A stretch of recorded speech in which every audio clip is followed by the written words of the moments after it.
नमस्कार, मैं doctor Anjali Sharma, assistant professor MS college Bikaner.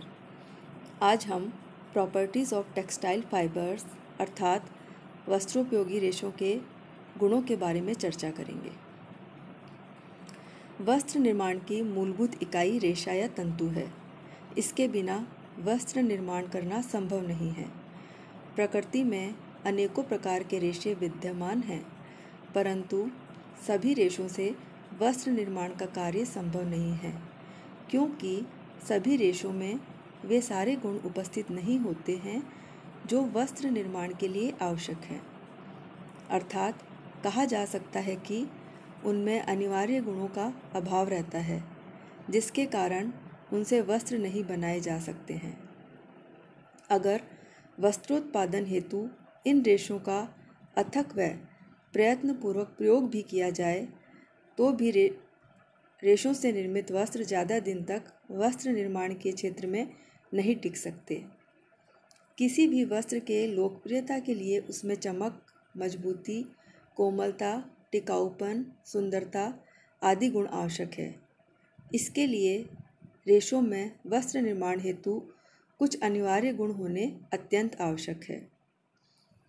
आज हम जिन गुणों के बारे में पढ़ेंगे वे है एडिक्वेट स्ट्रेंथ अर्थात पर्याप्त मजबूती, सेटिस्फैक्ट्री लेंथ अर्थात संतोषजनक लंबाई, फ्लेक्सिबिलिटी अर्थात लचीलापन, रेजिलियंसी एंड इलास्टिसिटी अर्थात प्रतिस्कंदता एवं प्रत्यास्थता, कोहेसिवनेस ऑफ स्पिनेबिलिटी अर्थात बंधन क्षमता, सॉफ्टनेस एंड फाइननेस अर्थात कोमलता एवं सूक्ष्मता, मॉइस्चर एब्जॉर्प्शन कैपेसिटी अर्थात नमी अवशोषण क्षमता, लस्टर अर्थात चमक तथा यूनिफॉर्मिटी अर्थात समानता। सबसे पहले हम एडिक्वेट स्ट्रेंथ अर्थात पर्याप्त मजबूती के बारे में बात करते हैं। वस्त्रोत्पादन हेतु रेशों में पर्याप्त मजबूती अर्थात दृढ़ता का रहना नितांत आवश्यक है। वस्त्र निर्माण प्रक्रिया में रेशों को बहुत अधिक रगड़, तनाव, दबाव एवं खींचातानी का सामना करना पड़ता है। अगर रेशों में खिंचाव व तनाव को सहन करने की क्षमता होगी, तभी उनसे सफलतापूर्वक मजबूत एवं टिकाऊ वस्त्र बन सकेंगे। रेशों से धागा तैयार करते समय उनमें ऐंठन देकर बटा जाता है। अगर रेशे कमज़ोर होंगे तो ऐंठन देते समय वे बार बार टूट जाएंगे, जिससे धागा निर्माण करना मुश्किल कार्य हो जाएगा। वस्त्र बुनते समय भी ताने एवं बाने अर्थात वॉर्प एंड वेफ्ट दोनों ओर के धागों को अधिक खींचातानी करनी पड़ती है। उन्हें झुकाना और मोड़ना पड़ता है, जिससे धागों को अधिक दबाव सहन करना पड़ता है। अगर धागों में खिंचाव व तनाव झटके को सहन करने की क्षमता कम होती है तो वे बीम पर चढ़ते समय, बुनाई करते समय बार बार टूट जाते हैं, जिससे वस्त्र निर्माण करना दुर्लभ एवं कठिन कार्य हो जाता है। अतः धागों में तनाव सहने की क्षमता होनी चाहिए। रेशों या धागों द्वारा तनाव, खिंचाव, दबाव एवं झटकों को सहन करने की क्षमता या शक्ति ही तनाव शक्ति या तनाव सामर्थ्य या टेंसाइल स्ट्रेंथ कहलाती है। अतः तनाव सामर्थ्य एक रेशे की टूटने की क्षमता होती है। तनाव सामर्थ्य की इकाई ग्राम प्रति डीनियर होती है। नेक्स्ट प्रॉपर्टी जिसके बारे में हम बात करेंगे वो है सेटिस्फैक्ट्री लेंथ अर्थात संतोषजनक लंबाई। वस्त्रोत्पादन हेतु रेशों में संतोषजनक लंबाई का रहना नितांत आवश्यक है। लंबे तंतु से मजबूत, टिकाऊ, सुंदर, आकर्षक, चिकने सतह वाले एवं उत्तम कोटि के वस्त्र बनते हैं, जबकि छोटे रेशों से रुक्ष, खुरदरे एवं कठोर सतह वाले वस्त्रों का निर्माण होता है। छोटे रेशों से अत्यधिक सिरे धागे की ऊपरी सतह पर आ जाते हैं, जिससे ये सिरे स्वतः ही वस्त्र निर्माण के बाद भी वस्त्र की सतह पर आ जाते हैं। ऐसे वस्त्रों की 1 या 2 बार धुलाई करने के उपरांत ही इनके सतह पर गोल गोल गुठली सी निकल जाती है, जिससे वस्त्र की सुंदरता स्वभावतः ही कम हो जाती है। इतना ही नहीं, छोटे रेशों से निर्मित वस्त्र की सतह खुरदरी होते हैं, जिनके कारण धूल कण, मिट्टी, गंदगी, तेल, ग्रीस या अन्य दाग धब्बे शीघ्रता से लग जाते हैं और रेशों के भीतर तक पहुंच जाते हैं, जिन्हें छुड़ाना सरल नहीं होता है। लंबे रेशों से निर्मित वस्त्रों की सतह चिकनी होती है, फलतः ऐसे वस्त्र जल्दी गंदे नहीं होते हैं। साथ ही धुलाई भी करना सरल होता है। रेशम के रेशे एवं सभी मानवकृत रेशे की लंबाई पर्याप्त होती है, फलतः इनसे कोमल सतह वाली, चमकदार, आकर्षक, मजबूत, टिकाऊ एवं सुंदर वस्त्र बनाए जाते हैं। कपास के रेशे काफ़ी छोटे होते हैं, जिन्हें स्टेपल कहते हैं। रेशों के आपस में चिपकने का विलक्षण गुण विद्यमान होता है, जिससे रेशे में अविरल लंबाई के धागे बनाए जा सकते हैं। एक बार इनके रेशे चिपकते हैं तो आपस में चिपके ही रहते हैं। नेक्स्ट प्रॉपर्टी जिसके बारे में हम बात करेंगे वो है फ्लेक्सिबिलिटी अर्थात लचीलापन। जब रेशों को थोड़ा खींचकर अथवा तनाव देकर छोड़ दिया जाता है, अगर रेशे पुनः अपनी पूर्वाकृति को ग्रहण कर पूर्व स्थिति में आ जाते हैं तो रेशों का यह गुण उसकी लचीलापन या फ्लेक्सिबिलिटी कहलाता है।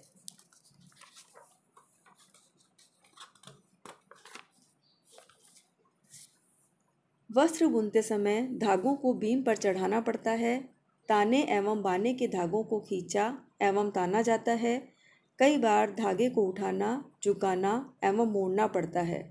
इस प्रकार वस्त्र बुनते समय धागों को भारी झटके सहन करने पड़ते हैं। अगर रेशों में बिना टूटे, मुड़े, झुकने, दबाव सहन करने यानी कि फ्लेक्सिबिलिटी का गुण विद्यमान नहीं होगा तो वे बढ़ते समय, ऐंठन देते समय, काटते समय, बुनते समय सहज ही बार बार टूट जाएंगे। फलतः वस्त्र निर्माण करना संभव नहीं हो सकेगा, क्योंकि धागों को बार बार जोड़ना सरल कार्य नहीं है। अतः रेशों में लचीलापन का गुण होना अनिवार्य है। इस गुण के कारण रेशों में झटके सहन करने की क्षमता उत्पन्न होती है। फलतः धागों को बीम पर चढ़ाना, ताने एवं धागे के तानना, वस्त्र बुनाई करते समय उन्हें ठोकना आदि कार्य संभव है। रेशों में अंतर्निहित लचीलापन का गुण स्वतः ही वस्त्र में आ जाता है। ऐसे वस्त्र मजबूत, सुंदर, टिकाऊ होते हैं। इनमें शरीर के अनुरूप ढलने की अविलक्षण क्षमता होती है तथा इनसे श्रेष्ठ लटकनशीलता का गुण आ जाता है। नायलॉन के तंतु में लचीलापन का गुण सबसे अधिक पाया जाता है, जिसके कारण इसके मोजे एवं लंबे स्टॉकिंग बनाए जाते हैं। नेक्स्ट प्रॉपर्टी है रेजिलियंसी एंड इलास्टिसिटी अर्थात प्रतिस्कंदता एवं प्रत्यास्थता। लचीलापन की तरह वस्त्र निर्माण के लिए उपयोगी रेशों में प्रतिस्कंदता का गुण होना भी अनिवार्य है। रेशों का वह गुण जिसमें रेशों को दबाने के पश्चात छोड़ दिया जाए तो वे पुनः अपना पूर्व आयतन प्राप्त कर लेते हैं, प्रतिस्कंदता कहलाता है। रेशों में उपस्थित प्रतिस्कंदता के गुण के कारण ही वस्त्र में शीघ्रता से शिकन नहीं पड़ना, वस्त्रों को दैनिक प्रयोग के पश्चात टांगना, मोड़ना अथवा लपेटना पड़ता है, जिसमें उनकी तहें अक्सर मुड़ जाती है अथवा विकृत हो जाती है, परंतु फिर भी वे वस्त्र प्रतिस्कंदता के गुण के कारण ही अपनी पूर्वाकृति प्राप्त कर लेते हैं। लचीलापन एवं प्रतिस्कंदता की तरह रेशों में प्रत्यास्थता का गुण भी होना अनिवार्य है। जब तक रेशों में पर्याप्त प्रत्यास्थता नहीं होगी तब तक उनमें धागे एवं वस्त्र निर्माण करना सरल नहीं होगा, क्योंकि रेशे से धागे बनाते समय उन्हें बल या ऐंठन देकर बटा जाता है। फलतः रेशों में दबाव, खिंचाव एवं तनाव पड़ता है। प्रत्यास्थता को इस प्रकार से परिभाषित कर सकते हैं। रेशों को खींचकर अथवा तान कर छोड़ देने के पश्चात अगर वे रेशे पुनः अपनी पूर्व लंबाई को प्राप्त कर लेते हैं तो यह गुण उसकी प्रत्यास्थता या इलास्टिसिटी कहलाता है। अतः वस्त्र निर्माण के लिए प्रत्यास्थता का होना नितांत आवश्यक है। नेक्स्ट प्रॉपर्टी जिसके बारे में हम बात करेंगे वो है कोहेसिवनेस ऑफ स्पिनेबिलिटी, अर्थात बंधन क्षमता या आपस में सटने की क्षमता। रेशों को आपस में सटने का विलक्षण गुण एवं अद्भुत गुण ही बंधन क्षमता कहलाती है। कपास के तंतु जबकि लंबाई में काफ़ी छोटे होते हैं, इनमें से कुछ रेशों की लंबाई भी आधे इंच से भी कम रहती है। साथ ही उनमें लचीलापन, प्रतिस्कंदता एवं प्रत्यास्थता जैसे गुणों का भी अभाव रहता है, परंतु इनके रेशों में आपस में सटने का विलक्षण गुण विद्यमान रहता है, जिसके कारण कपास के रेशों से अविरल लंबाई के धागे निर्मित किए जाते हैं। धागे बनने के पश्चात भी इनके रेशे छिटक कर पृथक नहीं होते, बल्कि आपस में दृढ़ता से एक दूसरे से चिपके रहते हैं।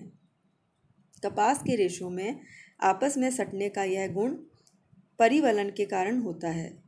बंधन क्षमता के अभाव में रेशे बढ़ते समय, ऐंठन देते समय अथवा कताई करते समय आपस में नहीं चिपकेंगे, बल्कि छोटे रेशे छिटक कर बिखर जाएंगे, जिससे धागा बनाने का कार्य सरलता से संपन्न नहीं हो सकेगा। सूक्ष्म रेशे जितनी सरलता एवं शीघ्रता से आपस में सटेंगे, उनकी बंधन क्षमता भी उतनी ही मजबूत होगी तथा उनमें अविरल लंबाई के धागे भी उतनी शीघ्रता एवं सरलता से बन सकेंगे। Next property softness and fineness, अर्थात कोमलता एवं सूक्ष्मता।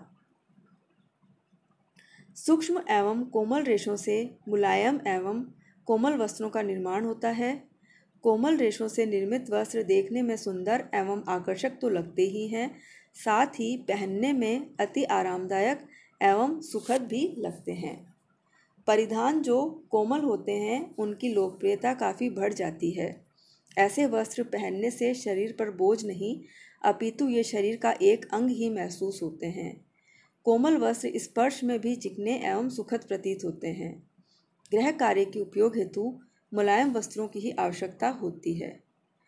मोटे रेशों से मोटे, खुरदरे एवं रुखड़े वस्त्र बनते हैं, जिनका उपयोग अक्सर दरी, कालीन, पर्दे आदि बनाने में किया जाता है। परिधान हेतु हमेशा ही कोमल वस्त्रों का चुनाव किया जाता है। लोकप्रियता के लिए वस्त्रों की कोमलता के गुण का होना अनिवार्य है। कड़े रेशों से निर्मित वस्त्र कठोर होते हैं, जो शरीर में चुभन प्रदान करते हैं। कोमल एवं कठोर वस्त्र के इसी अंतर से मानव को वस्त्र निर्माण के क्षेत्र में एक क्रांति लाई गई है।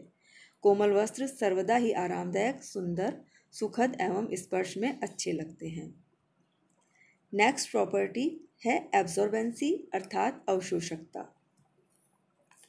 वस्त्रोत्पादन हेतु रेशों में नमी एवं आर्द्रता को अवशोषित करने का गुण भी होना चाहिए। पहनने व प्रयोग के पश्चात अक्सर वस्त्र गंदे हो जाते हैं, फलतः इन्हें धोना अनिवार्य होता है। अगर इनमें नमी सोखने की एवं नमी मुक्त होने का गुण विद्यमान नहीं होता है तो ये वस्त्र आराम से नहीं धोए जा सकते, जबकि यदि इनमें ये गुण अगर विद्यमान होगा तो वस्त्रों को सरलता से निर्भीक होकर धोया व सुखाया जा सकता है। गर्मी के दिनों में हमारे शरीर से पसीना निकलता है। अगर वस्त्र में नमी अवशोषित करने का गुण है, तभी वे शरीर से निकले पसीनों को अवशोषित कर लेते हैं, जिससे त्वचा स्वच्छ एवं शीतल हो जाती है। ऐसे वस्त्रों से पसीना भी शीघ्र ही सूख कर उड़ जाता है, अतः ये वस्त्र आरामदायक होते हैं। कपास के रेशों में अवशोषकता गुण श्रेष्ठ होता है। इसी गुण के कारण सूती वस्त्र सभी मौसम में, चाहे गर्मी हो या सर्दी, पहनने के लिए उपयुक्त रहते हैं तथा शरीर को आरामदायक एवं सुखद लगते हैं। छोटे बच्चों को हमेशा ही सूती वस्त्र पहनाने चाहिए, ताकि उनके शरीर से निकला पसीना शीघ्रता से सूख जाए। वैसे वस्त्र जिनमें अवशोषकता का गुण विद्यमान नहीं होता, वे शरीर से निकले पसीने को नहीं सोख पाते, फलतः त्वचा चिपचिपी हो जाती है, जिससे उसमें जलन होने लगती है व खुजली होने लगती है। रेशों में आर्द्रता या नमी अवशोषकता का गुण वस्त्रों की परिष्कृति एवं परिसज्जा करने में काम आता है। एक ही वस्त्र को विभिन्न रंगों से एवं विभिन्न डिज़ाइनों में रंगकर व छपाई कर उनमें विभिन्न प्रकार के गृहोपयोगी वस्त्र बनाए जाते हैं। वस्त्रों की रंगाई, छपाई, ब्लीच करना, कलफ देना, मर्सराइज करना आदि प्रक्रियाएं तभी संभव हो पाती है जब उनमें अवशोषकता का गुण विद्यमान होता है। मानवकृत रेशे जैसे रेयॉन में सबसे अधिक आर्द्रता अवशोषकता का गुण विद्यमान होता है। वातावरण में रेशों द्वारा अवशोषित नमी को नमी प्राप्तांक कहते हैं। यह शुष्क रेशों द्वारा अवशोषित नमी की मात्रा होती है। नेक्स्ट प्रॉपर्टी है लश्चर अर्थात चमक। रेशों द्वारा प्रकाश को परावर्तित करने की क्षमता को चमक कहते हैं। रेशे जितने ही लंबे, सूक्ष्म, कोमल एवं मुलायम होते हैं, उनसे बने वस्त्र की सतह भी उतनी ही अधिक चिकनी होती है तथा उसमें उतनी ही अधिक चमक रहती है। रेशम का रेशा प्राकृतिक रूप से ही चमकदार होता है। इसकी सतह भी काफ़ी चिकनी होती है, जिसके कारण इनसे बने वस्त्रों में अनोखी ज्योति की झलक दृष्टिगोचर होती है।